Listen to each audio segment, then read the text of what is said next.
Hello friend. बहुत करता हूँ।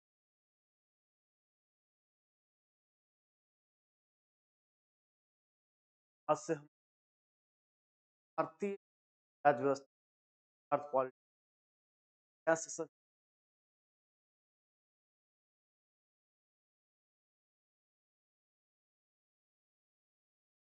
काम के लिए होगा। अब देखिए, अब छोटे काम है, कैटेगरी है। तो आज हम लोग पॉलिटिक्स स्टार्ट कर रहे हैं। इम्पोर्टेंट सेशन वाला है। के बाद हम लोग बाद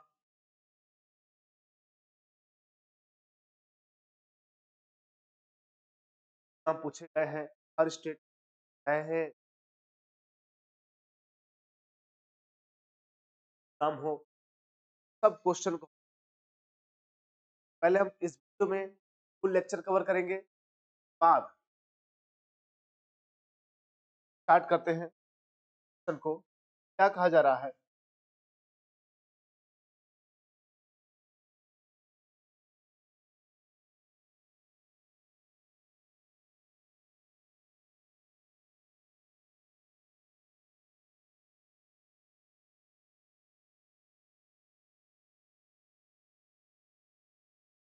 ओके, स्टार्ट करते हैं।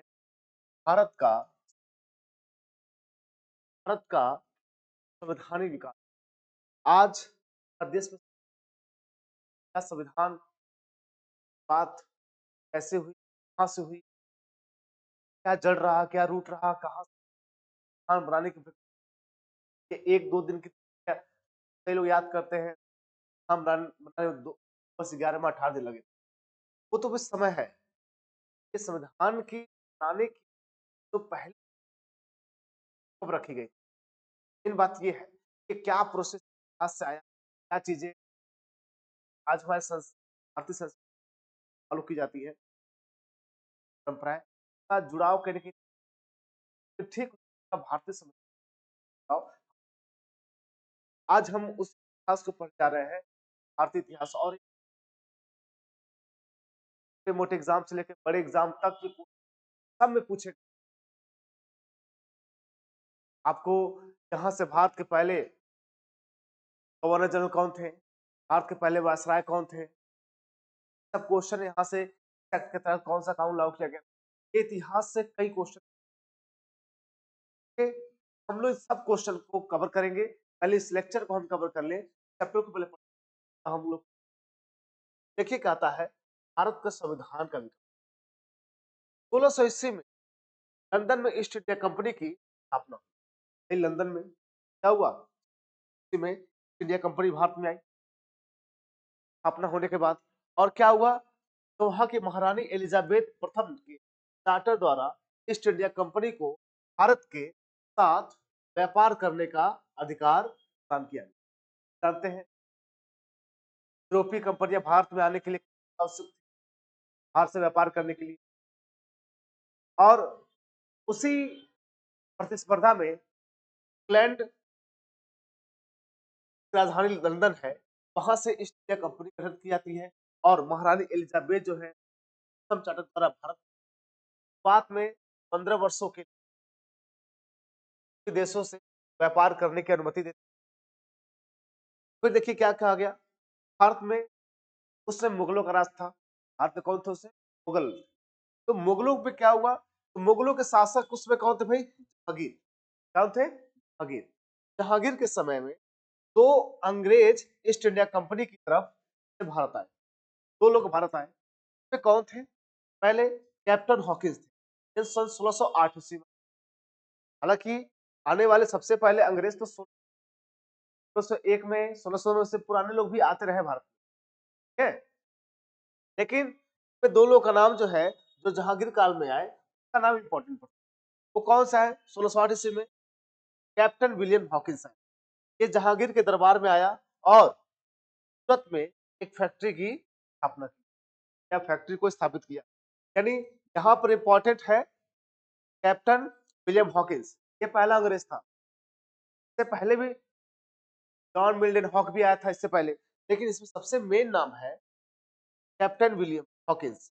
ये पहला था जिसने भारत में आया और जहांगीर के दरबार में उससे अनुमति लेकर के सूरत में एक फैक्ट्री स्थापित। फिर बाद में आए 1615 में सर थॉमस रो भारत आया और उसने क्या किया, अजमेर में जहांगीर से मिला। अजमेर में क्या किया, ये जहांगीर से मिला और व्यापार की अनुमति प्राप्त, व्यापार करने की अनुमति। अंग्रेजों का ही दिन था जब भारत में अपनी शासन व्यवस्था लागू किए। शासन व्यवस्था का एक बढ़ते चला गया, बढ़ते चला गया, जैसे भारतीय संविधान। तो ये कहीं ना कहीं अंग्रेजों का ही देन है, भारत में नई नई कानून लागू करना, नई चीजें बताना। तो आप समझ गए ना यहाँ पर क्या हुआ था। आगे बढ़ते हम लोग।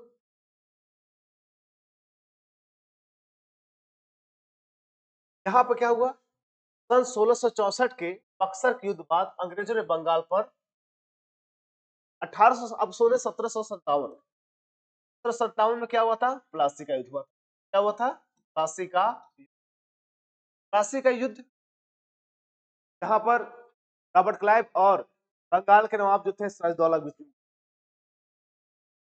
सिराजदौला हार गए। फिर जाफर ने उनके साथ क्या किया, मंत्री ने धोखाबाजी किया। उसके बाद बक्सर के युद्ध में फिर कासिम थे, पूरे त्रिपक्षी लोग इकट्ठा, 3 लोग इकट्ठा, एक खुद के, तो अवध के नवाब को इकट्ठा किया, कल आलम थे उनको इकट्ठा किया। लोगों ने मिलकर जब अंग्रेजों से लड़ाई की वहां पर भी हार गए। उस समय बंगाल इतना इंपॉर्टेंट क्यों था, बंगाल एक, बंगाल की खाड़ी किनारे समुद्री एरिया किनारे, जिससे व्यापार बहुत होता, धन का रेवेन्यू भी अच्छा होता। तो वहां पर उस समय बहुत ही एक समृद्ध शहर या समृद्ध जगह माना जाता। तो वहां पर अंग्रेजों ने क्या किया, कब्जा किया। जब कब्जा किया तो मान के चलिए अर्थव्यवस्था, और उन्होंने क्या किया भाई, अंग्रेजों ने बंगाल पर शिकंजा कस लिया और अंग्रेजों ने वहां पर क्या किया, अपनी राजनीतिक, वहां की राजनीतिक शक्ति को और वहां की सैन्य शक्ति, व्यापारिक और राजनीतिक, अब बंगाल में उनका दबदबा बढ़ गया। अब ये हुआ कि अंग्रेजों ने व्यापार की शुरुआत बंगाल से की, बंगाल से की थी, तब बंगाल से ही गवर्नरों की नियुक्ति करना शुरू किया। उससे बंगाल काफी समृद्ध था ना, बताया आपको। तो अंग्रेजों ने क्या किया, उस पर कब्जा करके अब अपना शासन लागू कर दिया, तो कोई और लड़ने वाला था नहीं, से थाली में कोई नहीं था, सब बटे हुए थे भारत के लोग। भारत जो भी शासक रजवाड़े थे सब आपस में लड़ रहे थे, पड़ रहे थे। वो अपने आप को केंद्रीय शक्ति बुलाने की कोशिश ला नहीं पा रहे थे। इससे पहले देखा जाए भारत में कई राजाओं ने काम किया भारत में, लेकिन जैसे ही वो उनका साम्राज्य खत्म हुआ, सामंत जो आपस में लड़े, कोई भी मुगल भी क्या हो गए थे भाई, मुगल थे तो केंद्रीय शक्ति क्या थे, पास भी वो सैन्य शक्ति अंग्रेजों की। तो अब देखिए कहीं ना कहीं फूट पड़ता है। तो अंग्रेजों ने वे बंगाल से क्या किया, व्यापार की शुरुआत की तथा बंगाल से ही गवर्नरों की नियुक्ति करना शुरू किया। बंगाल का पहला गवर्नर लॉर्ड क्लाइव, कौन था, लॉर्ड क्लाइव। ये बंगाल का पहला गवर्नर है, हो गया, ये लॉर्ड क्लाइव, लॉर्ड क्लाइव ये बंगाल का पहला गवर्नर। अभी देखिएगा ये कंपनी जो काम कर रही है खुद अपने मर्जी से कर रही है। तो महारानी एलिजाबेथ ने प्रथम चार्टर के तहत 15 वर्षों के लिए व्यापार करने का अधिकार दिया था, लेकिन ये अपनी मर्जी से व्यापार कर रहे हैं, को लूट लो, क्योंकि अब शक्ति कोई बची नहीं, कोई राजा महाराजा बचा है तो जो अंग्रेजों के खिलाफ लड़ सके, तो अपने मन का काम करते थे। को लूट लो, किसी भी सामंतों को लूट लो, उन पर अलग तरह का टैक्स लगा दो, लगान लगा दो, यानी किसी को नहीं छोड़ा। इस प्रकार कंपनी अपनी बहुत मनमानी कर, कंपनी पे क्या हुआ, बहुत ज्यादा षड्यंत्र करने की और लूट घसोट करने की कई मामले सामने आए, और ये क्या पता चला, ये मामला लंदन पहुंची।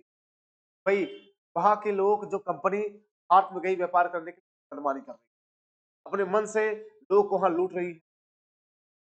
तो ब्रिटिश काउंसिल जो था वहां का, जो लंदन का जो सन बोलते हैं, वहां पर ये बात पहुंची जब उन्होंने कहा कि भाई व्यापार करने के वहां की राजनीतिक अर्थ में आकर हासिल और भारतीय लोगों से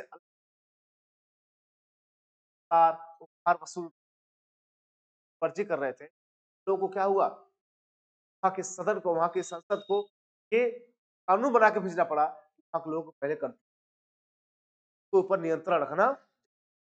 तब ब्रिटिश काउंसिल यानी ब्रिटिश संसद ने वहां से क्या हुआ, जब जो क्लाउड था वो हटा दिया, यानी पहला रेगुलेटरी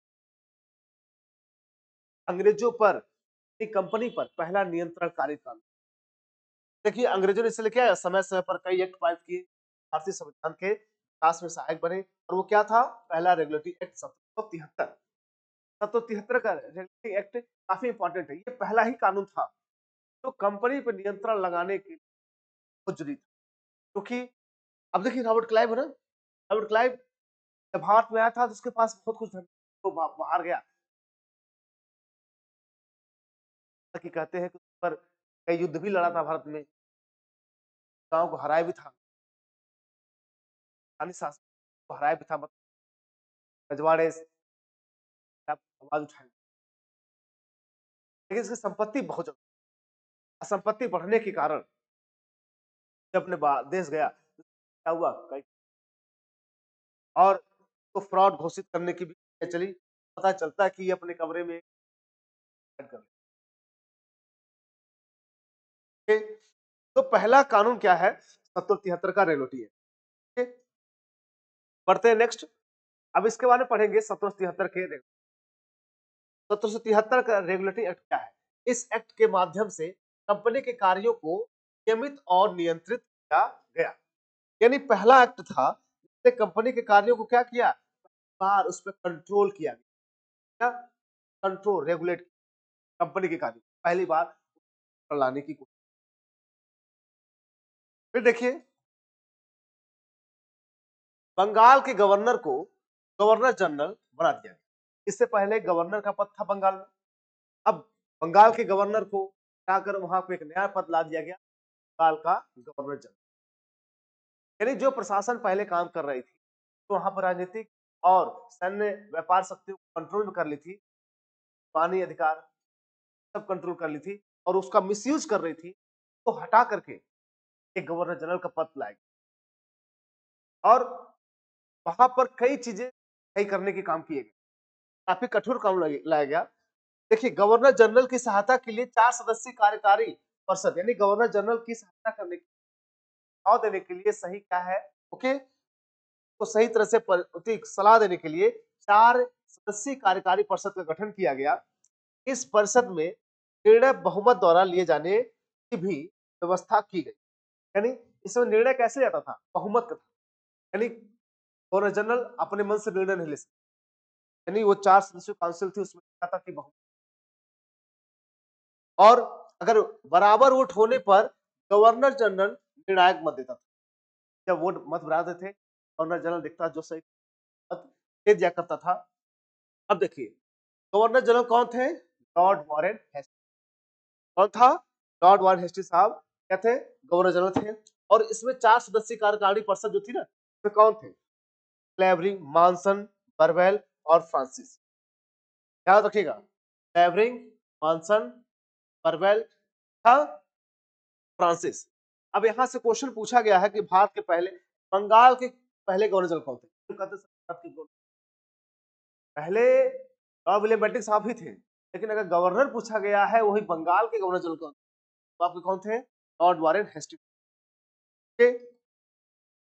लॉर्ड वॉरेन हेस्टी। आगे देखिए क्या कहा जा रहा है यहाँ पर, इस 1773 के रेगुलेटरी एक्ट में और क्या आता है, मद्रास तथा बंबई के प्रेसिडेंसियों को बंगाल प्रेसिडेंसी अधीन कर दिया गया तथा बंगाल के गवर्नर जनरल को तो प्रेसिडेंसियों का गवर्नर जनरल बना दिया गया।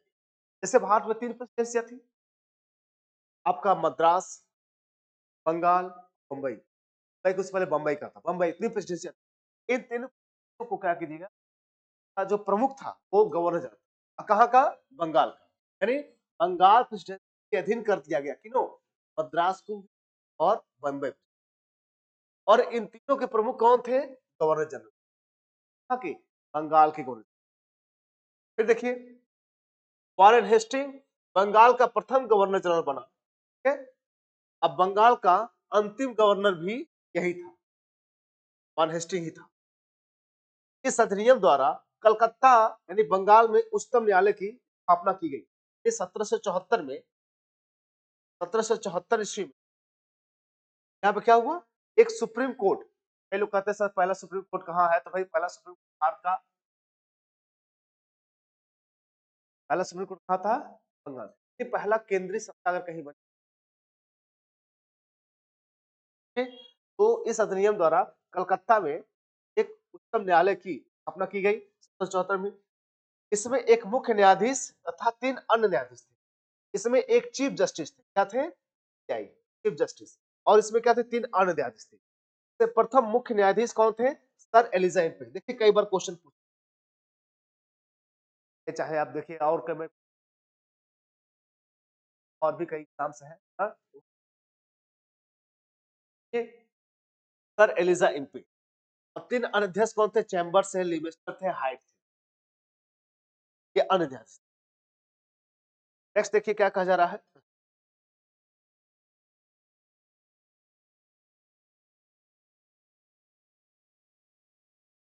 कंपनी के कर्मचारियों को व्यापार करने और भारतीय लोगों से उपहार व रिश्वत लेने पर प्रतिबंधित। यानी कंपनी के लोग, यानी कंपनी के कर्मचारी जो है वो भारतीय लोग ना तो उपहार ले सकते, ओके, ना ही रिश्वत ले सकते, और निजी व्यापार करने पर सब पे प्रतिबंध लगा, सब पर प्रतिबंध लगा दिया। और कहीं ना कहीं ये एक्ट बहुत कठोर हो गया। अंग्रेजों को लगा भाई कि इतना कठोर कर देंगे तो भारतीय कंपनी रेवेन्यू कैसे स्वतंत्रता पूर्वक काम करेंगे। तो अंग्रेजों ने क्या किया, 1773 के रियलिटी एक्ट में तो कुछ संशोधन करके एक एक्ट ऑफ सेटलमेंट लाया। क्या लाया, एक्ट ऑफ सेटलमेंट। यानी 1781 में उन्होंने क्या लाया, एक एक्ट ऑफ सेटलमेंट। तो क्या रेगुलेटरी कमियों को दूर करने के लिए संसद ने एक संशोधित अधिनियम पारित किया जिससे एक्ट ऑफ, क्या कहा गया, एक्ट ऑफ, यानी उसको जो कानून थे उसका फिर आता है। ये 1781 में लाया गया था, कब लाया गया, 1700। नेक्स्ट बढ़ते हैं, इसमें कुछ खास नहीं रहता है लेकिन अब आगे ये इंपॉर्टेंट है। 1784 का Pitt's India act, Pitt's India act आते हैं।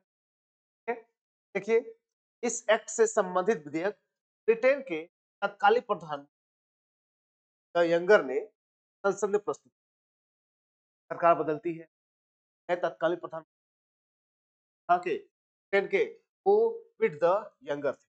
पिट द यंगर ने क्या किया, अपने तरफ से को लाया, का पिट्स इंडिया एक्ट। कभी कभी मिलान करने के लिए पूछते, ये एक्ट कब कब लाया, रेगुलेटरी लाया गया, पिट्स इंडिया एक्ट कब लाया गया, हाँ, एक्ट ऑफ सेटलमेंट कब लाया गया, सब पूछे आते। इसने कंपनी के राजनीतिक और व्यापारिक कार्यों को अलग कर दिया।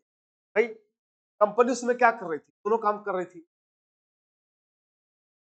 पॉलिटिकल इश्यू को भी सॉल्व करना था, और ट्रेड मार्केटिंग को भी सही करना था, पॉलिटिकल और राजनीतिक कार्य दोनों। तो अब यहाँ पर जब वहां पे जब मंत्री प्रधानमंत्री बदलते हैं, फिर पीट द यंगर को क्या किया गया, वहां का पहला जो पहले मतलब वहां के जो प्रधानमंत्री थे उन्होंने कानून बना दिया, इस एक्ट के तहत राजनीतिक और व्यापारिक कार्यों को यानी वाणिज्यिक कार्यों को अलग अलग कर दिया, और कहा कि भाई कोर्ट ऑफ डायरेक्टर्स, अब बोर्ड ऑफ कंट्रोल, यानी कोर्ट ऑफ डायरेक्टर्स होगा वो व्यापारिक कार्यों पर नियंत्रण करेगा। क्या करेगा, व्यापारिक जो भी कार्य होंगे, जो भी व्यापारिक कार्य होंगे तो कंट्रोल कौन करेगा, कोर्ट ऑफ डायरेक्टर्स करेंगे। फिर राजनीतिक कार्यों को नियंत्रण कौन करेगा, बोर्ड ऑफ कंट्रोल करेंगे, यानी बोर्ड ऑफ कंट्रोल के द्वारा राजनीतिक कार्यों को कंट्रोल लाया जाएगा। तो कोर्ट ऑफ डायरेक्टर्स व्यापारिक कार्यों को कंट्रोल करेंगे, अब बोर्ड ऑफ कंट्रोल किसको करेंगे, राजनीतिक कार्यों को कंट्रोल। गवर्नर की कार्यकारी परिषद में सदस्यों की संख्या घटाकर 4 से 3 कर दी गई। देखा था ना 1773 के रेगुलेटरी एक्ट में, तो कितने थे, 4 लोग थे, 4 लोग थे ना। अब उसमें से क्या हुआ, 3 लोग कर दिए गए, 4 से कम करके 3 कर दिया गया। फिर देखिए board of control board of control मतलब क्या है? राजनीतिक कार्यों को जो हैंडल। बोर्ड ऑफ कंट्रोल की संसदीय समिति थी। बोर्ड ऑफ कंट्रोल ब्रिटिश की संसदीय समिति थी। ये क्या थी? ब्रिटिश की संसदीय समिति थी। हमारे देश में क्या बनती है? भारत में कैसे स्थायी समिति, अस्थायी समिति, तो वहां कर भी क्या है? एक संसदीय समिति थी। 6 सदस्य होते थे, 6 सदस्य, जिनमें से 2 ब्रिटिश मंत्री होते थे। जिनमें से 2 क्या थे? ब्रिटिश मंत्री थे। तो मैं ऊपर कर देता हूं, आप लोग दिखेगा। देखिए, हाँ, जिसमें से 2 ब्रिटिश मंत्री होते थे, अर्थात ब्रिटिश मंत्रिमंडल के सदस्य कंपनी पर प्रत्यक्ष रूप से अधिकार रखने लगे थे। ठीक? यानी कुल 6 सदस्य थे और उसमें से 6 में से डायरेक्ट ही 2 कहां से थे? इसमें से मंत्री थे। इसमें 2 ब्रिटिश मंत्री हुआ करते थे, कैबिनेट मंत्री, और ये लोग डायरेक्ट रूप से कंपनी पर अधिकार रखते थे। Board of control, board of control. अब बोर्ड ऑफ कंट्रोल कौन था? तो राजनीतिक मामलों में उसको संभाल। नेक्स्ट देखते हैं हम लोग। फिर देखिए, भारत में कंपनी के अधीन क्षेत्र पहली बार ब्रिटिश आधिपत्य का क्षेत्र कहा गया। मतलब यहां पर क्या हुआ? यानी जो भी क्षेत्र कंपनी ने कब्जे किए हैं, यानी जो कंपनी के अधीन आ गई है, वो ब्रिटिश आधिपत्य का क्षेत्र कर दिया गया पहली बार। यानी कहा जाए, मुगलों ने भी भारत में कब्जा किया, इससे पहले कई विदेशियों ने कब्जा किया, लेकिन उन्होंने कभी भी अपने क्षेत्र को बाहरी क्षेत्र के नाम से नाम दिया, अपने मूल देश के नाम। इन्होंने अंग्रेजों ने भारत में जो क्षेत्र कब्जा किया उसको अपना नाम दे दिया, भाई ये ब्रिटिश आधिपत्य का क्षेत्र है। ये विशेष अधिनियम 1776, गवर्नर जनरल कॉर्नवालिस को वीटो पावर दिया गया। अब देखिए, एक एक्ट आता है 1786 का, इसे विशेष अधिनियम बोलते हैं। इस विशेष अधिनियम में गवर्नर जनरल कॉर्नवालिस जो थे, गवर्नर जनरल थे कॉर्नवालिस, इनको वीटो पावर दिया गया। यानी वीटो पावर किसके लिए होता है? पता है ना? वीटो मतलब क्या होता है भाई? अपने अधिकार का, अपने तो वीटो पावर कहा गया। नेक्स्ट देखते हैं, ये कौन सा? 1786 का है।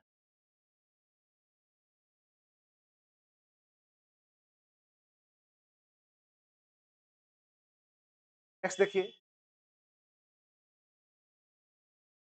नोट क्या दिया है? पिट्स इंडिया एक्ट विवाद को लेकर ब्रिटिश प्रधानमंत्री जो थे लॉर्ड नॉर्थ, गठबंधन सरकार को त्याग पत्र देना पड़ा। पिट्स इंडिया एक्ट, विलियम पिट जो थे वही लाए थे। तो उसमें क्या हुआ? बात हो गया, बात को लेकर जो प्रधानमंत्री लॉर्ड नॉर्थ की गठबंधन सरकार को क्या कर दिया गया? त्यागपत्र देना पड़ा। तो यह भारत का एकमात्र अधिनियम है कि विवाद में ब्रिटेन की सरकार, यानी ये पहला एक्ट था जिसके विवाद में क्या हुआ? वहां की ब्रिटिश सरकार गिर गई। वॉरेन हेस्टिंग्स 150 पहुंचा, इंग्लैंड पहुंच गए लॉर्ड वॉरेन हेस्टिंग्स, और एडमंड बर्क द्वारा ऊपर महाभियोग लगाया गया। क्या किया गया? महाभियोग लगाया गया। यानी ये ऐसा एक्ट था, ठीक है, ये ऐसा एक्ट था जिसमें ब्रिटेन की सरकार भी गिर गई। और यहाँ पर एडमंड बर्क ने क्या किया? जो भारत में 1773 का रेगुलेटरी एक्ट के तहत भारत के गवर्नर जनरल जो बनाए गए थे, वन हेस्टी पर क्या हुआ? महाभियोग चलाया। हमारे ऊपर जानते हैं, हमारे भारत में राष्ट्रपति पर महाभियोग लगाया सकता है।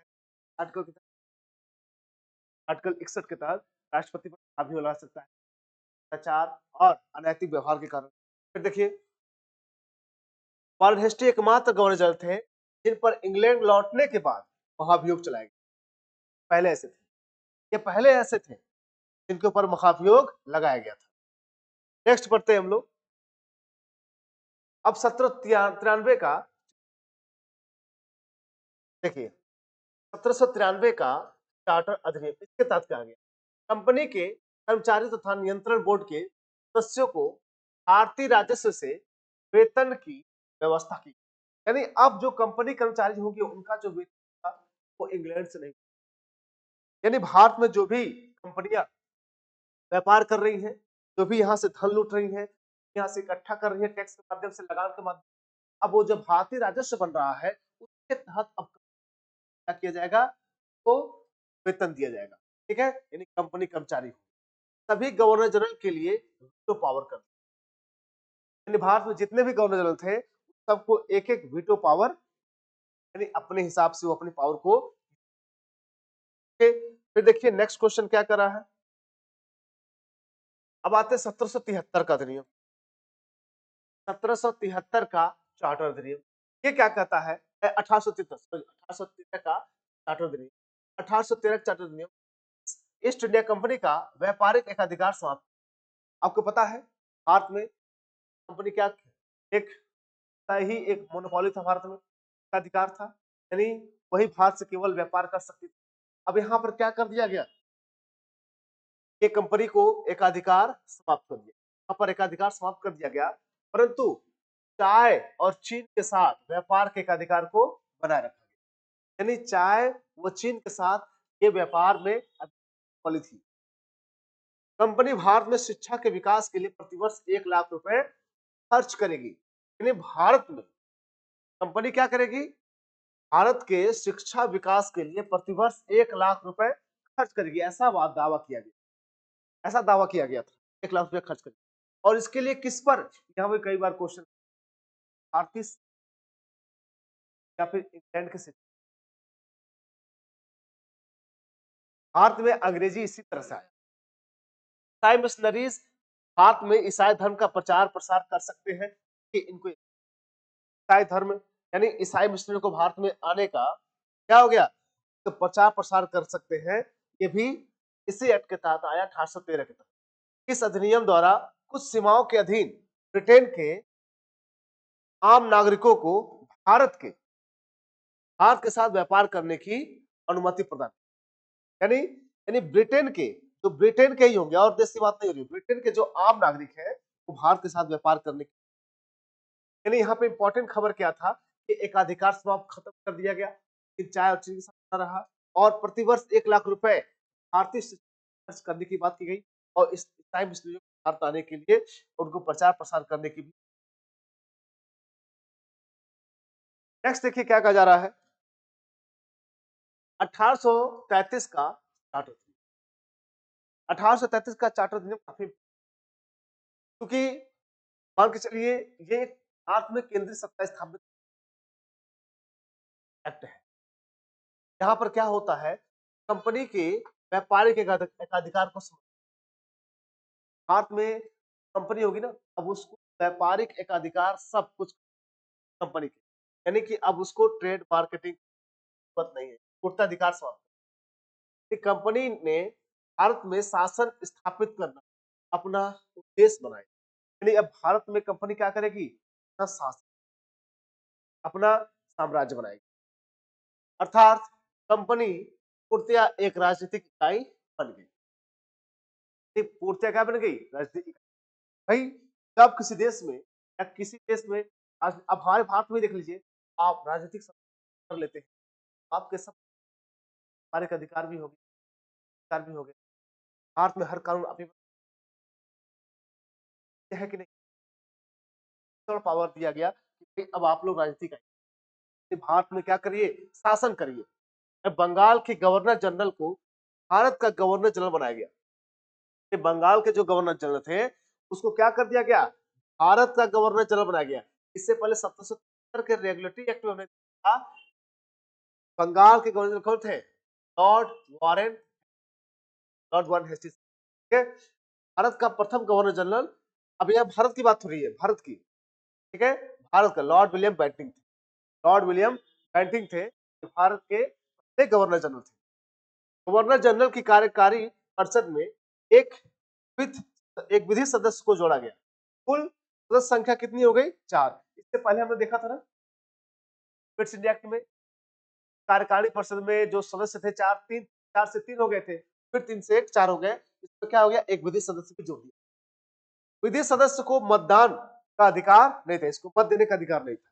दास प्रथा को समाप्त किया जाएगा, इनका उद्देश्य था, ठीक है। 1843 में एलन बरो ने समाप्त की। 1843 ईस्वी में एलन बरो ने क्या किया? भारत में दास प्रथा को समाप्त किया। किसी भी व्यक्ति के साथ धर्म, जाति, लिंग के आधार पर भेदभाव नहीं किया जाएगा। आप लोग जानते हैं ना ये किस आर्टिकल में, ये किस आर्टिकल में ये आ रही भारतीय संविधान में पढ़ा गया? बताइए ये किस आर्टिकल में? ये आपके article 50, article 50 15, article article 50 Bharat के मतलब किसी व्यक्ति के साथ धर्म, जाति, लिंग के आधार पर भेदभाव नहीं किया सकता और दास प्रथा को समाप्त किया गया 1843 में एलन बरो ने समाप्त किया। मद्रास और बॉम्बे के गवर्नरों की कानून बनाने की शक्तियां समाप्त कर दी। यानी अब सारा सेंट्रल पावर चला गया, सारा केंद्र को चला गया।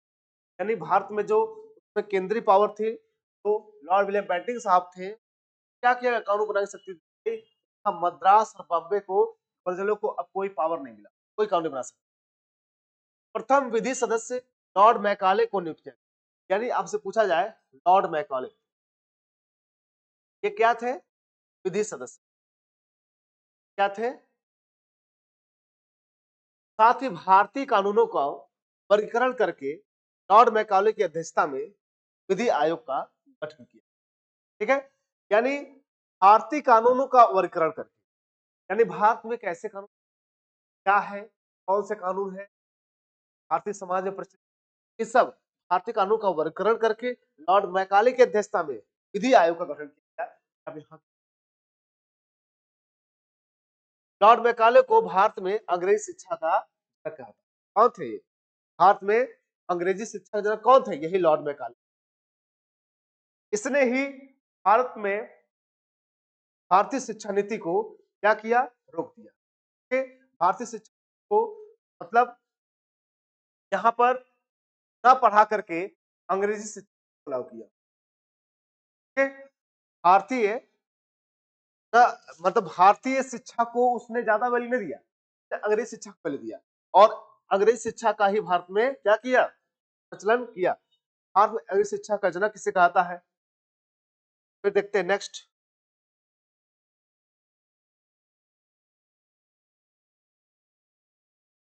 अठारह ईस्वी का चार्टर अधिनियम, 1853 ईस्वी कोर्ट ऑफ डायरेक्टर्स में सदस्यों की संख्या 24 से घटाकर 1853।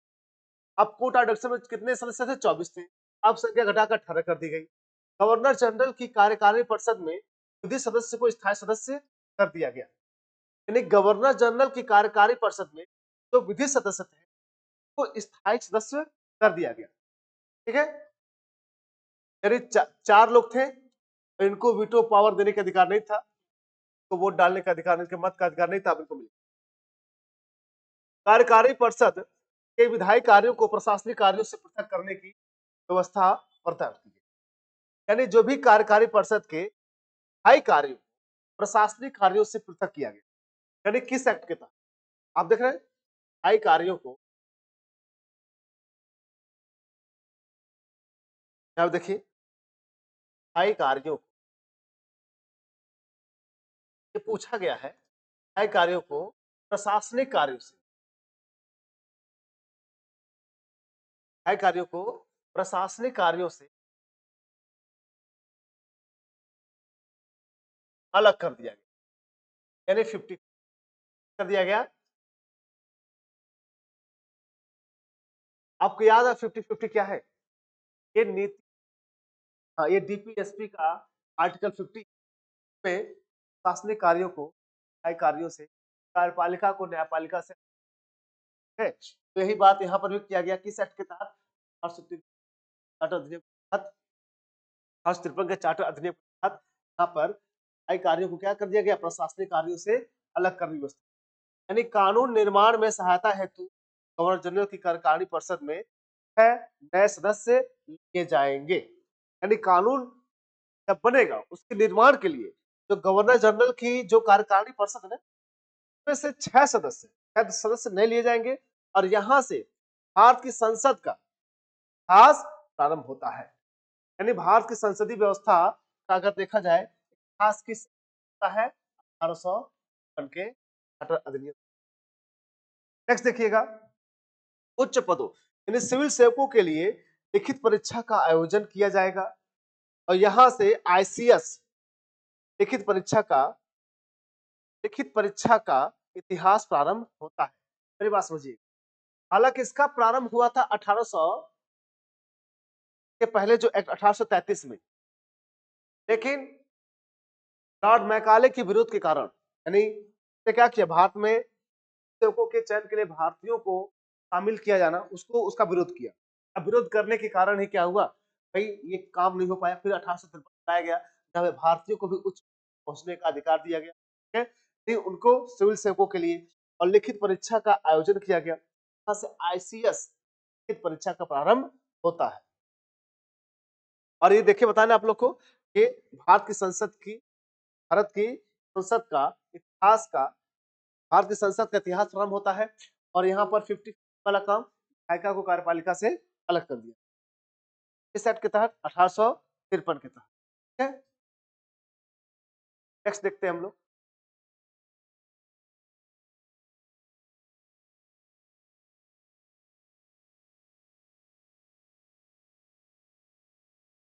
अठारह में लॉर्ड मैकाले समिति बनाई गई जो सिविल सेवाओं से संबंधित थी, ठीक है। पर हो गया क्या,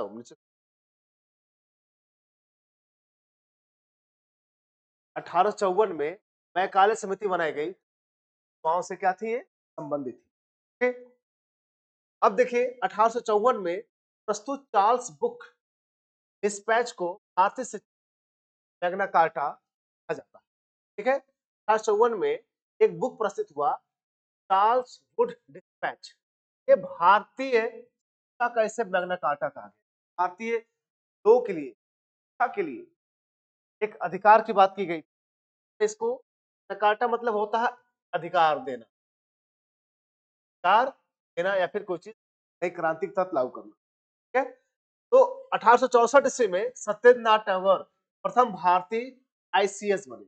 आईसीए, आईसीएस मतलब क्या होता है भाई, तो अब तो इंडियन आईएएस हो गया, इंडियन एडमिनिस्ट्रेटिव, ठीक है। तो इसी को इंडियन सिविल सर्विस कहा गया, भारत का पहला आईएएस कह सकते हैं इसे। 1864 ईस्वी सत्येंद्र नाथ टैगोर थे। फिर नेक्स्ट बढ़ते हैं हम लोग, अगला कानून कौन सा एक्ट आता है, 1853 हुआ। अब देखिए, अब यहां से जो चालू होता है ना 1858 का, ये कौन सा टाइम पीरियड है, 1858। 1858 कानून स्थानीय लोगों ने, सन्यासियों ने, अलग अलग स्थानीय जनजातियों ने जब अंग्रेजों के खिलाफ विद्रोह, और ये विद्रोह 1857 का विद्रोह आता है जब आप देखते हैं बैरकपुर छावनी में मंगल पांडे ने तुक से तो कारतूस के मुंह पे लगाने के लिए लगा था, गाय किया, और ये एक धार्मिक आंदोलन बन गया, ये बहुत तेज फैला भी। लेकिन इसका कमी क्या था कि ये सब क्षेत्र उत्तर भारत तक दक्षिण भारत से छूटे, और यहाँ पर यही बात हुई कि ये विद्रोह काफी बड़ा विद्रोह बना, लेकिन बस ये क्या था कि उत्तर भारत तक ही काफी शामिल नहीं हो पाए। तो 1857 के विद्रोह के कारण कंपनी का शासन समाप्त कर दिया गया। यानी विद्रोह इतना भयानक था कि इसकी लंदन तक पहुंची, लंदन तक पहुंची, और लंदन तक जब पहुंची तो वहां की जो सरकार थी वहां के चूल्हे तक हिल गई। ये लोग, कंपनी लोग कर क्या रहे हैं, लोग वहां के नागरिक विरोध करने पा गए हैं। क्या कारण है, इस चीज को लेकर के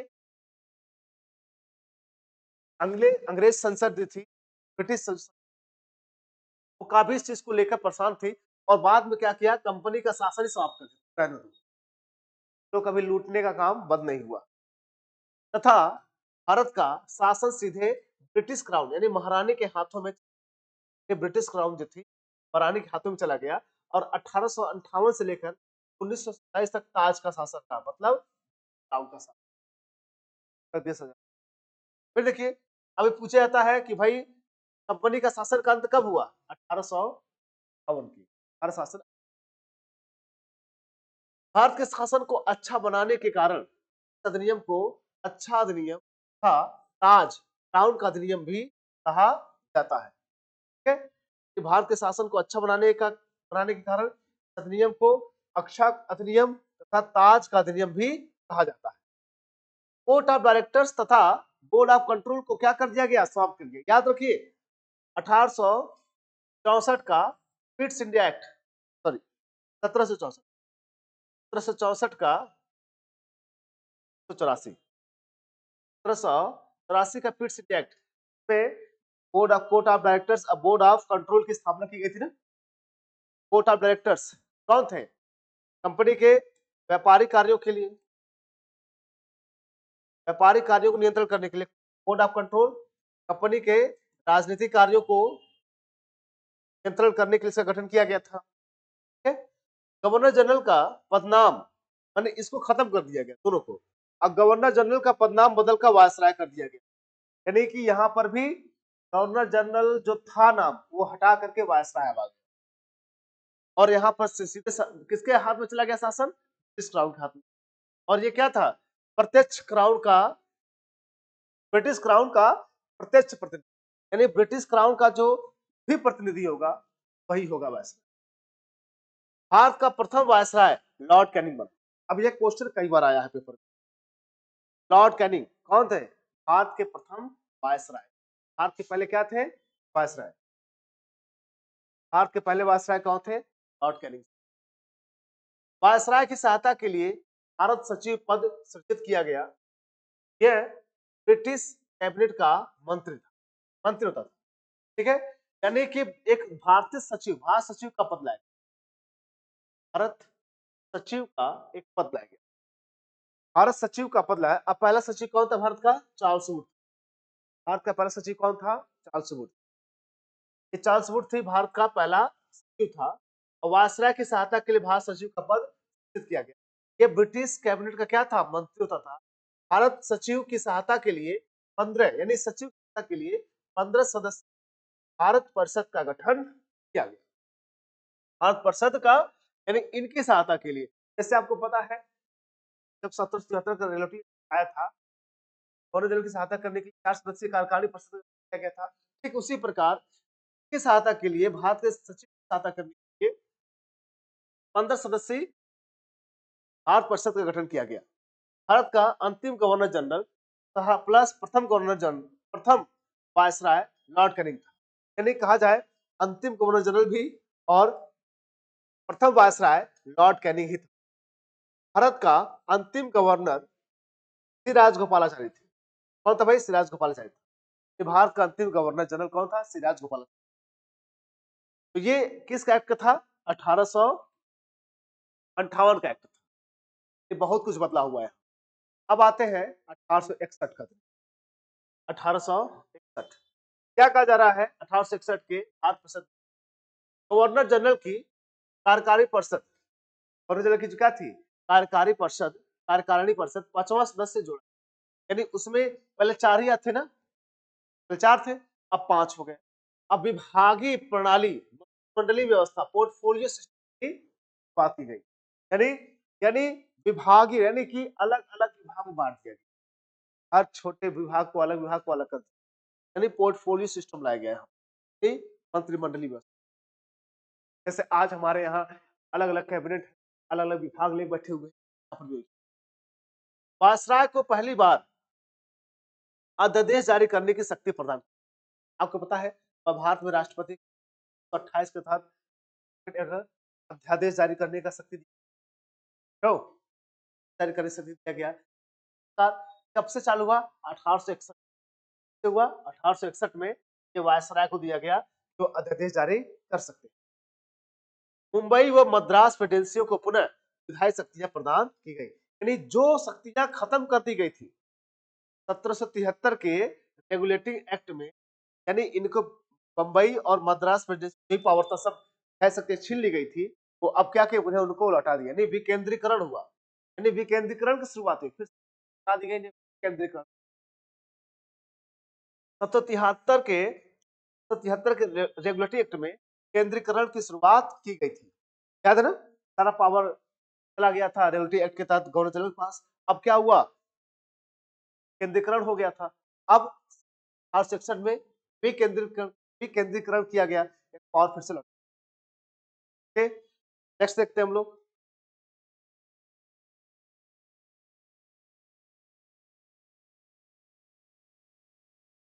कानून बनाने की प्रक्रिया में भारतीय प्रतिनिधियों को शामिल, भाई अब कानून बनाने के लिए क्या आ गए, भारतीय प्रतिनिधियों को शामिल किया गया, यानी शुरुआत की गई।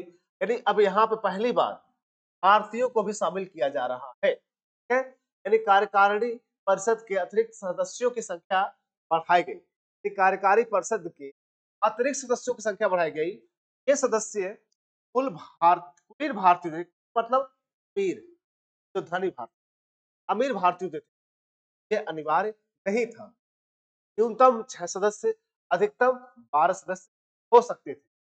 वहां पर कार्यकारी यानी कानून बनाने की जो प्रक्रिया में भारतीय प्रतिनिधियों को भी शामिल, और कार्यकारी परिषद के अतिरिक्त ये कुलीन भारतीय होते थे क्या, और इसमें न्यूनतम 6 और अधिकतम 12 सदस्य। 1862 ईस्वी में लॉर्ड कैनिंग ने तीन भारतीयों, बनारस के राजा, पटियाला के महाराजा और सर दिनकर राव को हर परिषद में क्या किया, यानी को भारत में ये क्या के कार्यकारी परिषद में शामिल किया। कब, 1862 ईस्वी। यानी ये भी एक्ट कहीं ना कहीं काफी इंपॉर्टेंट रहा, खास में पोर्टफोलियो व्यवस्था शुरू, पहली बार अध्यादेश जारी करने की शक्ति और विकेंद्रीकरण की प्रक्रिया शुरू की, और यहाँ भारतीयों को भी शामिल किया गया कानून बनाने के लिए। और यहाँ पर 1862 में लॉर्ड कैनिंग ने 3 भारतीयों को, पटियाला के बनारस के राजा, पटियाला के महाराजा और सर को शामिल। अब आते हैं 1892 का भारतीय परिषद अधिनियम। 1892 का भारतीय परिषद अधिनियम ये क्या कहता है, जरा ध्यान देखिए। वायसराय की कार्यकारी परिषद में एक सदस्य और बढ़ा दिया गया। वायसराय की कार्यकारी परिषद में क्या हुआ, और अतिरिक्त सदस्यों की संख्या भी बढ़ाई गई। न्यूनतम 10 और अधिकतम 16 हुए। न्यूनतम कितने थे, 10 और अधिकतम 16, ठीक है। यानी वायसराय की कार्यकारी परिषद में क्या हुआ, एक सदस्य बढ़ा दिया गया, अतिरिक्त सदस्यों की संख्या बढ़ गई, न्यूनतम 10 थे और अधिकतम 16 हो गए। अतिरिक्त सदस्यों का अप्रत्यक्ष निर्वाचन व्यापार बोर्ड के सदस्यों, नगर निगम तथा सीनेट द्वारा करवाया जाता था, परंतु चुनाव शब्द का इस्तेमाल नहीं किया गया। अप्रत्यक्ष चुनाव प्रणाली की शुरुआत की गई, यानी कि यहाँ पर निर्वाचन कैसा होता था, अप्रत्यक्ष, यानी अतिरिक्त सदस्यों के अप्रत्यक्ष निर्वाचन का पद लाया गया। अप्रत्यक्ष निर्वाचन के द्वारा अतिरिक्त वो कहां से चुन सकते हैं, बोर्ड ऑफ कंट्रोल सदस्य या फिर नगर निगम या सीनियर द्वारा उसका चुनाव कराया था, ठीक है। यानी यहाँ पे चुनाव शब्द डायरेक्टली रूप से नहीं दिखाई देता है, अप्रत्यक्ष रूप से। अतिरिक्त सदस्यों को प्रश्न पूछने का अधिकार दिया गया। अब ये क्वेश्चन आया गया, ये प्रश्न पूछा गया है, पहली बार भारतीयों को कार्यकारी परिषद में प्रश्न पूछने का अधिकार किस एक्ट के तहत दिया गया, 1892 के भारत परिषद अधिनियम द्वारा। फिर देखते हैं नेक्स्ट 1919 का अधिनियम, 1909 इसे मार्ले मिंटो का भी अधिनियम कहते हैं। क्या कहते हैं, मार्ले मिंटो अधिनियम, 1909 का, सॉरी। तो 1909 इस अधिनियम को मार्ले मिंटो सुधार भी कहते हैं।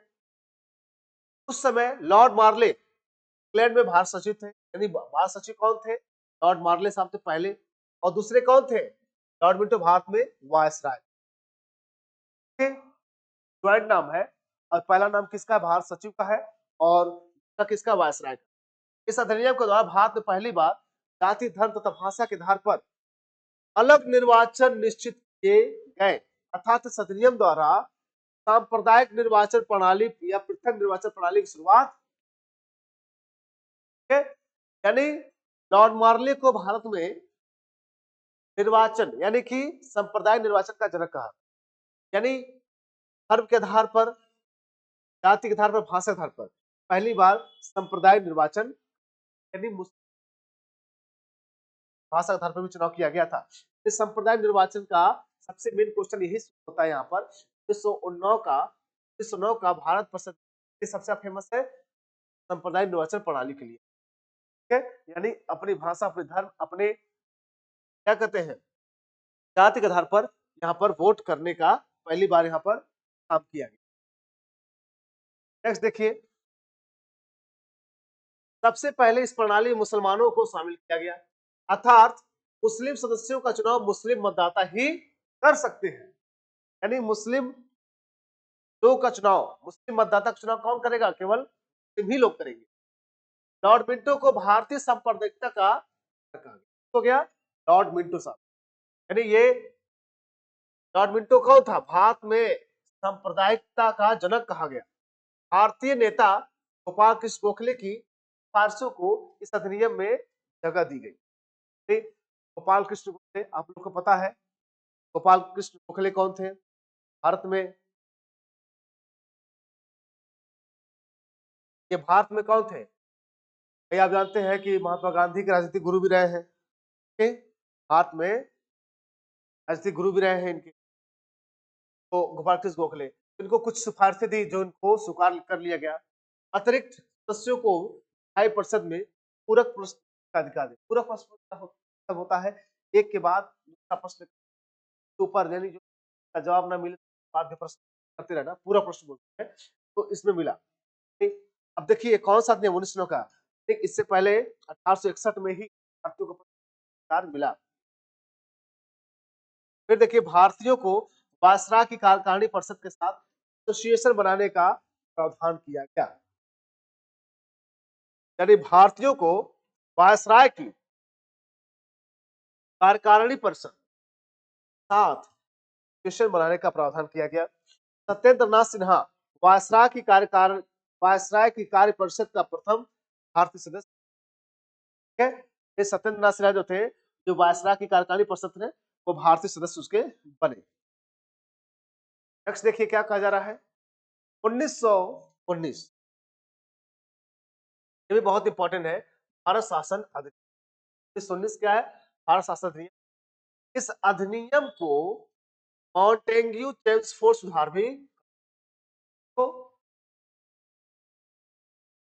1919 का भारत का शासन अधिनियम तो क्या कहा गया? मॉन्टेग्यू चेम्स सुधार भी कहा गया। इस अधिनियम के द्वारा सांप्रदायिक निर्वाचन प्रणाली का विस्तार करके तो भारतीय ईसाइयों, आंग्ल भारतीय और यूरोपियों को, यानी 1909 में जो भाषा, धर्म, जाति को लेकर किया गया था, मुसलमानों के लिए वोट करने के लिए मुस्लिम को चुनने के लिए दाता ही से वोट डाल सकता है, ठीक है, तो उस प्रकार अब इसको और बढ़ा दिया गया, यानी कि पहले तो मुस्लिम में था, अब ईसाइयों तक ला दिया, सिखों तक, आंग्ल भारतीय यूरोपियों को भी।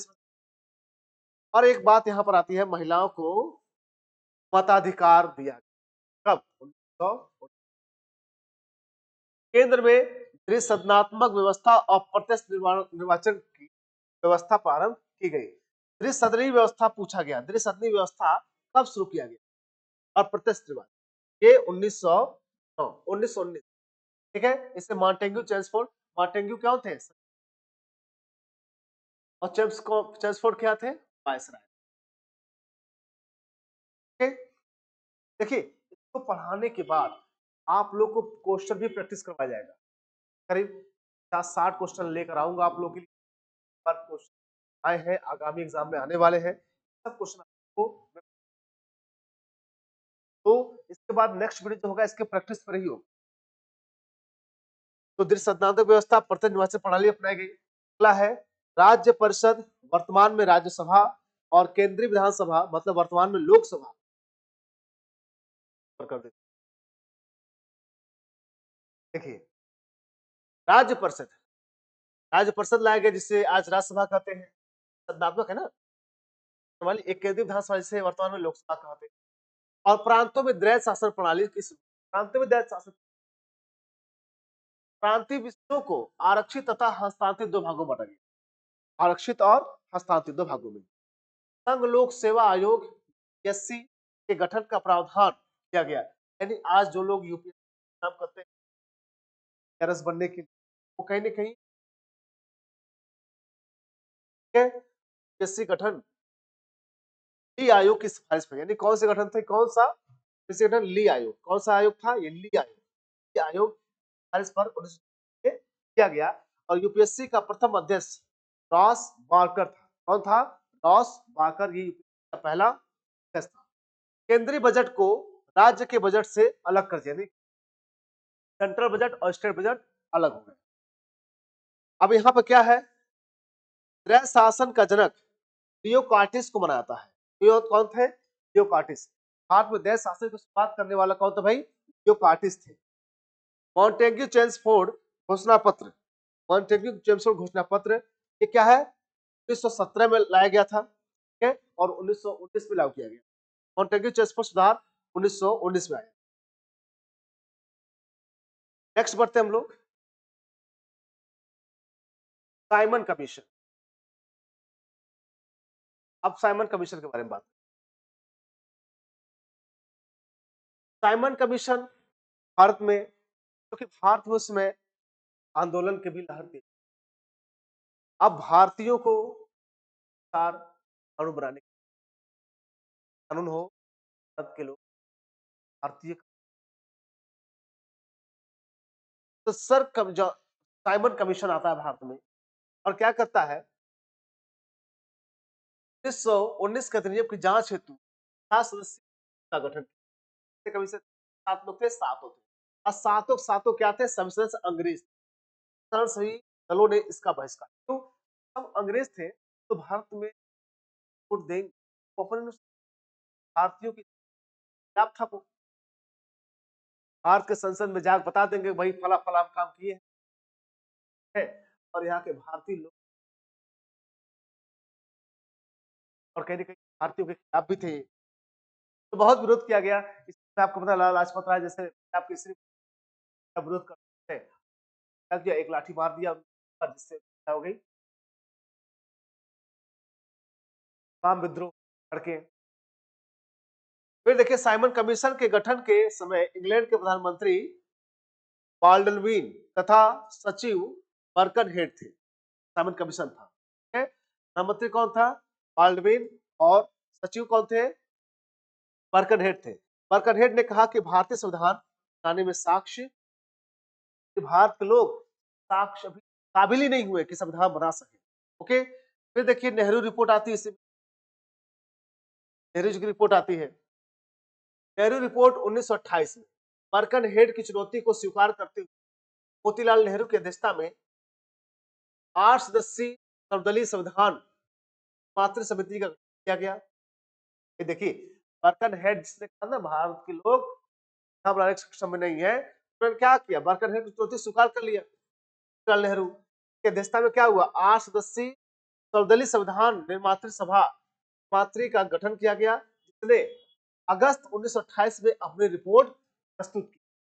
अगस्त रिपोर्ट दिया और नेहरू रिपोर्ट से असंतुष्ट होकर मोहम्मद अली जिन्ना ने 1929 में अपनी 14 मांग प्रस्तुत की। उन्होंने जिन्ना का 14 सूत्री फार्मूला कहा गया। भाई इस रिपोर्ट से मोहम्मद अली जिन्ना जिन्होंने पाकिस्तान की मांग आज अपना अलग स्टेट बना लिया, उन्होंने कहा भाई कि हम इस रिपोर्ट से खुश, 14 मांग रखी अपनी। साइमन कमीशन के प्रस्ताव पर विचार करने के लिए 3 गोलमेज सम्मेलन आयोजित, ठीक है। इस साइमन के प्रस्ताव पर 3 गोलमेज सम्मेलन आयोजित इंग्लैंड में थे। अब देखिए सांप्रदायिक अवार्ड या कम्युनल, ये बहुत चर्चे में है। जब ये गोलमेज सम्मेलन हुए थे तो उभरते हुए तो पहले तो शोषित वर्ग थे, उनकी आवाज उठाने के डॉक्टर बी आर भारत के सरकार के लिए माता कहे जाते हैं, ठीक है। तो ये भी उभर रहे थे। मैं ये भी सांप्रदायिक अवार्ड और कम्युनल अवार्ड के बारे में पूरा पैक्ट पढ़ेंगे, वहां पर बात आएगी। तो ब्रिटेन के प्रधानमंत्री रैमजे मैकडोनाल्ड ने अगस्त 1932 से निर्वाचन व्यवस्था को दलितों के लिए विस्तारित कर दिया। कहा कि भाई नहीं, अम्बेडकर साहब ने कहा कि भाई जब तक यहाँ के लोगों को अधिकार नहीं मिलेंगे, तो आज भी देखने को मिलता है, देखने को भारत में को दलित नेता को साथ इस तरह बर्ताव किया गया। तो कहीं ना कहीं क्या था, ये इस चीज को भली जानते थे। उन्होंने दलितों के लिए विस्तार कर दिया क्या, पृथक निर्वाचन। इस बात से गांधी जी बहुत नाराज होता है, भाई दलित हिंदू क्या है, हिंदू, और वो चाहते नहीं थे कि भारत हिंदुओं तो फाड़ हो। दलितों के लिए सांप्रदायिक विधानमंडल में 21 77 सुरक्षित स्थान प्रदान किए गए। लेकिन जो भी विधानमंडल बनेगा उसमें 21 क्या होंगे, उसमें सुरक्षित सीटें रहेंगी। पूना पैक्ट, अब इसी बीच में गांधी जी क्या करते हैं, पुणे के यशोदा जेल में क्या करते भाई, अनशन बैठ जाते भाई, कैसे तुम भारतीयों को बांट रहे हो। हाँ, के लिए क्या करते हैं, बढ़िया दलितों के लिए अलग निर्वाचन व्यवस्था के कारण गांधी जी ने पुणे की यशोदा जेल में अनशन प्रारंभ कर दिया। सितंबर 1919 में महात्मा गांधी व भीमराव अम्बेडकर के बीच एक हुआ, पूना पैक्ट समझौता कहा जाता है। इसके तहत कांग्रेस ने दलितों को प्रांतीय विधानमंडलों में हो गया 147 25 सीटें देने की वादा किया। और केंद्रीय विधानमंडलों में दलितों को 18% सीटें हो गया सुरक्षित सीटें दिए जाने की ताकि, ठीक है। केंद्रीय विधानमंडल में 18% सीटें किसकी, ठीक है। के बाद डॉक्टर साहब बाबा साहब अम्बेडकर ये मांग रखा, यानी इन दोनों के बीच में गांधी जी और अम्बेडकर जी के बीच में ये वार्तालाप हुई थी, ठीक है। आगे बढ़ते हैं। पूना पैक्ट आप लोग याद रखिएगा 1932 में किया गया था ये सब, पूना पैक्ट 1932 कभी मिलान करने के लिए आ जाता है ये ऑप्शन, कल मैं क्वेश्चन जब दूंगा तो ऐसे क्वेश्चन रहे। अब देखिए इन सब के बाद आता है भारत का अधिनियम, ये अंतिम हम लोग पढ़ रहे हैं ये, और ये के बाद ये चैप्टर खत्म हो जाएगा। भारत सरकार अधिनियम 19, यह अधिनियम साइमन कमीशन की सिफारिश पर, किसके सिफारिश पर, साइमन कमीशन, साइमन कमीशन की सिफारिश से बनाया गया था। नियम में 321 अनुच्छेद, 10 अनुसूची और 14 भाग थे। पेपर पूछे, ठीक है। शासन साइमन कमीशन की सिफारिश पर अधिनियम में भाई 300 है, 10 अनुसूचियां हैं और 14 भाग। वर्तमान भारतीय संविधान में इस अधिनियम का लगभग 60% भाग ले लिया, शामिल कर लिया गया, इसमें 60% भाग है। अतः इसे लघु संविधान या मिनी संविधान। पहली बार अखिल भारतीय संघ की व्यवस्थापना के लिए प्रयास किए गए। अखिल भारतीय संघ, ये चीज लाया गया कि भारत में अखिल भारतीय क्या हुआ भाई, अखिल भारतीय संघ स्थापना किया गया। यह 11 ब्रिटिश प्रांतों और 4 कमिश्नरों क्षेत्रों देशी रियासतों से मिलकर बना था। यानी भारत में अखिल भारतीय संघ यानी ऑल इंडिया लेवल पर बनाने की बात की गई। इसमें कितने थे, 11 ब्रिटिश प्रांत थे, चीफ कमिश्नर के 4 थे और देशी रियासतों कुल मिलाकर के 1। परंतु रियासतों ने इनकार कर दिया, भाई हम कैंप की जाए, हमारे पास पैसा है, ठीक है। प्रांतों में गैर शासन समाप्त कर दिया, कर उन्हें स्वायत्तता, यानी यहाँ पर दैव शासन समाप्त। केंद्र में दैव शासन की शुरुआत की गई, केंद्र में दैव शासन आ गया। केंद्र और राज्यों के बीच पहली बार शक्तियों का विभाजन किया गया और संघ सूची में कितने विषय रखे गए, 59 विषय, यानी केंद्र में कितने विषय रखे गए, 59 विषय। यानी पहली बार शक्ति विभाजन कब किया गया, 1935 के भारत शासन अधिनियम के तहत। और संघ सूची में 59 विषय थे, केंद्र में राज्य सूची मतलब 54 विषय मतलब राज्यों के लिए, और समवर्ती सूची दोनों कानूनों को बना सकते हैं। समवर्ती सूची कोई विषय रखे, राज्य दोनों कानून बना सकते हैं। अवशिष्ट शक्तियां वायसराय को दी गई, यानी जो बची हुई शक्तियां थी किसको दे दी गई, वायसराय को दे दी। अब फिर देखिए संप्रदाय निर्वाचन प्रणाली, जनक कौन मानते हैं, लॉर्ड मॉर्ले बनाता है ना, लॉर्ड मॉर्ले को 1919 का क्या था, 19 का भारत परिषद नियम था। तो संप्रदाय निर्वाचन प्रणाली का और अधिक विस्तार कर पे महिलाओं, दलित जातियों और मजदूर वर्ग को भी शामिल कर लिया गया। ठीक है। और भारत शासन अधिनियम 1958 द्वारा स्थापित भारतीय परिषद को समाप्त कर दिया। 1958 द्वारा जो भी भारत परिषद कानून थे, ठीक है, उसको समाप्त कर दिया गया। भारत में मुद्रा के नियंत्रण एवं साख विस्तार हेतु 1 अप्रैल 1935 को भारतीय रिजर्व बैंक की स्थापना की। भारतीय रिजर्व बैंक की ये भारतीय रिजर्व बैंक भारत के भारत के जो हमारे बाबा Saheb Ambedkar the problem of rupees के लिए भारत में क्या किया गया, रिजर्व बैंक की स्थापना की गई थी। नेक्स्ट देखिए,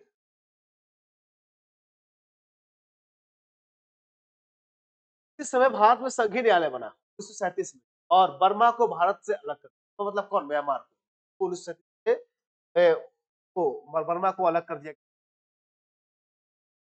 फिर देखिए इटली, इटली 1935 के अधिनियम को अविश्वास का प्रतीक कहा। 35 का अविश्वास का प्रतीक। जवाहरलाल नेहरू ने इस अधिनियम को दासता का घोषणा पत्र कहा। पंडित जवाहरलाल नेहरू यानी पंडित मदन मोहन मालवीय ने 35 के अधिनियम के बारे में कहा कि यह बाहर से देखने पर जनतंत्र शासन व्यवस्था लगता है, लेकिन अंदर से एकदम खोखला है। पंडित मदन मोहन मालवीय को महामना भी कहा जाता है। पंडित मदन मोहन मालवीय तो यानी अपने अपने लोग अपने अपने स्तर से अपनी विचारधारा से इसको अलग नाम। ठीक है। फिर देखिए क्या कहा जा रहा है,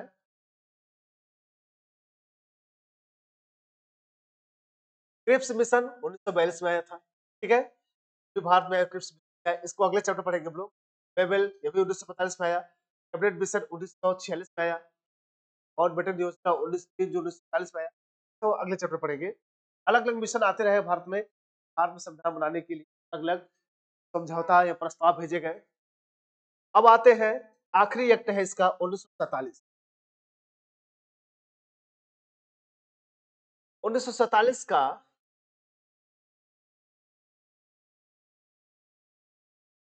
1947 का भारतीय स्वतंत्रता अधिनियम 4 जुलाई 1947 को भारत का स्वतंत्रता विधेयक ब्रिटिश प्रधानमंत्री कौन थे, क्लीमेंट एटली के द्वारा संसद में प्रस्तुत किया गया। तो 18 जुलाई 1947 को पारित हो गया। क्या हो गया, पारित हो गया।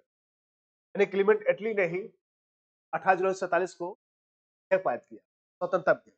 और 15 अगस्त 1947 को ब्रिटिश भारत, पाकिस्तान व भारत नामक 2 राष्ट्र यानी 1914-15 को 14 को कौन राष्ट्र अलग हुआ था, पाकिस्तान, सॉरी 14 को पाकिस्तान, 15 को भारत।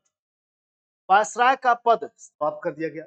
वायसराय का पद कब लाया गया था, 1858 के भारत शासन अधिनियम के तहत। ठीक है, अब क्या हुआ, उसके स्थान पर गवर्नर जनरल का पद चला दिया, सृजित कर दिया गया। स्वतंत्र भारत के प्रथम British governor general Lord Mountbatten थे। भारत जब आजाद हुआ उसके गवर्नर जनरल कौन थे अंतिम, लॉर्ड माउंटबेटन थे। भारत सचिव के पद को समाप्त कर दिया। भारत सचिव का जो पद था वो भी खत्म कर दिया जब 1858। फिर देखिए क्या कहा जा रहा है, नए संविधान के निर्माण तक 1935 के अधिनियम के अनुसार शासन होगा। जब तक प्रत्येक देश, भारत हो चाहे पाकिस्तान, तक अपना देश चुनाव नहीं करा लेते, संविधान बनाने के बाद चुनाव नहीं करा लेते, सरकार नहीं बना लेते, तब तक भारत में दोनों देशों के लिए शासन हुआ इसी कानून के तहत। और स्वतंत्र भारत के अंतिम गवर्नर जनरल राज गोपालाचारी है।